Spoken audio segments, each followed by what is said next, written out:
I hate it when players miss out on lore because it was time limited, so here's the entire Sea of Thieves Adventure story arc in 3 minutes.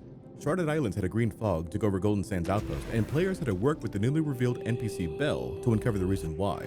Turns out Flameheart was bringing in sea forts into the Sea of Thieves, but that's just the start. Forts of the Forgotten found the residents of Golden Sands held prisoner at these new sea forts, and players needed to defeat phantom jailers to rescue them all while delivering goods to Belle so she could uncover more behind the mysterious fog. In the Shrouded Deep, at least 5 players were needed to work together with Belle and now Merrick as they attempted to recover the Veil of the Ancients from the belly of the Shrouded Ghost before Flameheart's minions could. The Veil was later used for the Legend of the Veil voyage for Athena's fortune. In Lost Sands, players were in potential conflict as you can side with Merrick and look to restore Golden Sands Outpost to new heights, or destroy Soul Flame rowboats and smuggle relics on behalf of the Servants of the Flame. In the end, Merrick won. For now.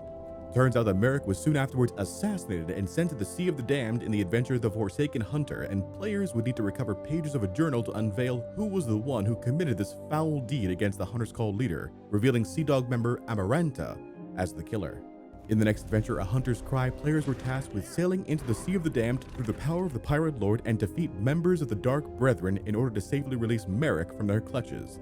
In the end, Merrick was indeed rescued but chose to remain a spirit, keeping his family safe from harm.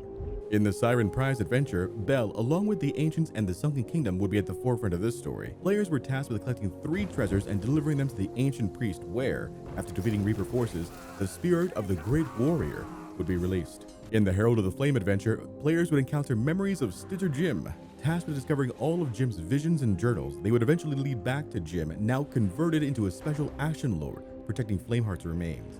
Though he would be defeated, both Flameheart and Jim's remains were stolen. Return of the Damned was the second adventure that pitted players against one another in Sea of Thieves. This time, the question was whether Captain Flameheart would be resurrected or not. Players had to conquer sea forts in either Belle or Flameheart's name.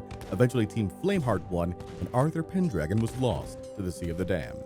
In the Rogue Legacies adventure, it turns out that Tasha, tavern keeper of the Ancient Spire Outpost, had been infected with a curse, slowly transforming her body into a skeleton like her former mentor, Captain Briggsy.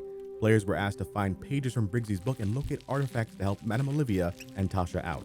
In the Secret Wilds adventure, Madame Olivia has infused the memories of Briggsy into her mask so that players could traverse through the wilds with a reflection of Briggsy supporting their efforts in locating a cure for Tasha. Eventually, Briggsy would be restored to life and then captured by the Dark Brethren in return for a temporary cure. And in the final adventure, The Dark Deception, players would meet with the Pirate Lord who tasked them with obtaining various trinkets through somewhat nefarious methods, only to find out it was all a ruse, and that the Pirate Lord imposter was the infamous LeChuck of Monkey Island. A lot of info, I know, and that's why